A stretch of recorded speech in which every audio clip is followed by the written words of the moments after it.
Welcome to Shomach Shov on the Daf. She responds to Lunishma Sam Bakashom now Basitzchok. We're holding Bo Basra of Kuf Chovov.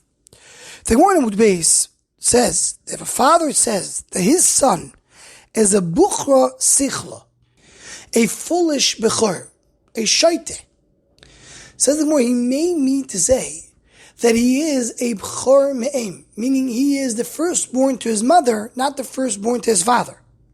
And explains the Rashbam why. Because a Bechor from a mother does not inherit double. So he's not a full Bechor. He's a Bechor that's missing something.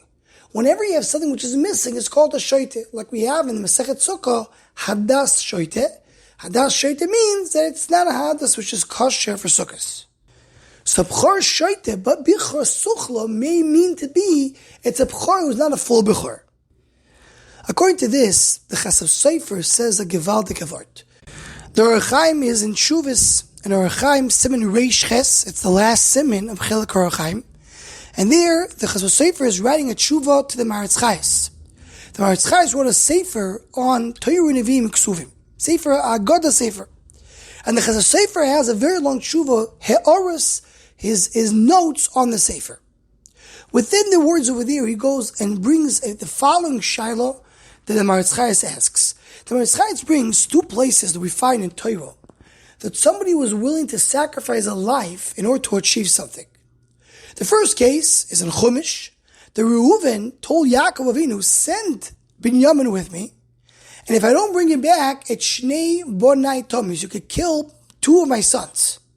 And the second case is what's brought down in Milochim Aleph Perek Chof, that there Achov, the king of Am Yisrael, did not kill the Melech Aram that came to fight with Am Yisrael. He let him go. And the Navi wanted to come and tell the name of Hashem, to tell the king that he did something wrong. So he showed him, he said, what happens if you have a captive that was caught in the Milchama, and somebody, let's say the general, told one of his soldiers, you have to guard this captive. And if you let him go, we will kill you instead. And if this captive was able to run away, what's his din? Says the king, you must kill this soldier who did not guard this captive. So the Maharatz Chayes brings these two cases and says, what is the Pshat? You can kill a person, and because that's what he agreed, an agreement, Reuven agrees to kill two of his children, it doesn't mean Binyamin back. Someone did not hold on to a captive, he deserves to die. So the Maharatz Chayes answers that it's the Mishpat HaMelech. The king can make these rules even though it's not part of Mishpat HaTorah.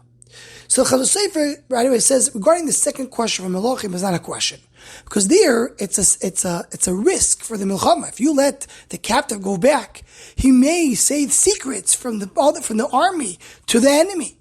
So he's chayav misa medin tachsisa milchama. It basically means he betrayed his army. That's why there you kill him. He says regarding Reuven, what does that have to do with Mishpat HaMelech? There's no Mishpat HaMelech over there. So it says the Chasam Soffer, Kusha Reuven is Kusha Atzumoi. What's really not understood. What is Reuven telling his father? If I don't bring Binyamin, you'll kill my two sons. What's Pshat in that? So he answers the Chasam Soffer Givaldik. He says like this. Reuven had the following cheshbon. We learned in a Gemara earlier that it says by Yeshua v'Kalev Chayu Min Hanoshim. What does it mean Chayu Min Hanoshim? They inherited the land of the Meraglim. Meaning, getting a land in Eretz Yisrael gives you life. It's called Chaim. It means, the lush of the pasuk is that you have more life. Mimele. If that's life, taking away the land is death. If you lose Yerusha in Eretz Yisrael, that's Misa. Says the Chasam Soffer, that's what Reuven meant to say. Reuven knew he's the Bechor. We knew, as Gemara mentioned earlier, that the Bechor gets a double chalukah in Eretz Yisrael. So it says Reuven, it's Shnei Bonai Tomis. Kill my two sons, not literally kill them, but take their double chalukah that they're supposed to get in Eretz Yisrael. If I don't bring Binyamin back, don't give me the double that you were supposed to give me. This double chelik that I deserve in Eretz Yisrael, you won't give me, and that's what I'm giving up if I don't bring Binyamin back. So he says, that makes a lot of sense. He's not talking about death. He's saying, I deserve an extra chelik in Eretz Yisrael, I'm giving it up. Says the Chasam Soffer, according to this, is Davar Nifla Moed. Because what was the answer that Yaakov Avinu told Reuven? So as Rashi brings, it's a Medrash, he said, Bechor Shoite. Panechohem v'loi bonai. You're a fool. Are they your children, not my children? Says the Chasam Soffer, what's the Pshat according to his Pshat? He was willing to give up a chelik in Eretz Yisrael. Says the Chasam Soffer, based on our Gemara. What is a Bechor shoite? A Bechor doesn't get double. Yaakov Avinu already decided that the Bechor is not going to go to Reuven, it's going to go to Yosef. As the Gemara said earlier, why did the Bechor go back to Yosef? Because Rachel gave the Simonim. That was the reason it went back. So already he was deserving that the Bechor will move from Reuven and go to Yosef. So Reuven does not have a double chaluk. He doesn't have a chelik Bechor in Eretz Yisrael. So says Yaakov Avinu to Reuven, Bechor shoite. You're not a Bechor. You're a Bechor shoite. Your Bechor doesn't get double. And Mimele, bonechohem v'loy bonai. Not b'loshen shei, like the simple understanding. It's your children, not my children. Meaning they don't get a chalukah. They don't get an extra chelik. You're not going to have two shvatim like Yosef. So the deal you're suggesting is not valid.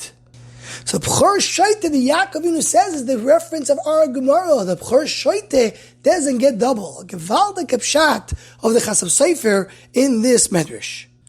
Anyone who wants to join the Shomachshava email list to WhatsApp group, please email shomachshava@gmail.com.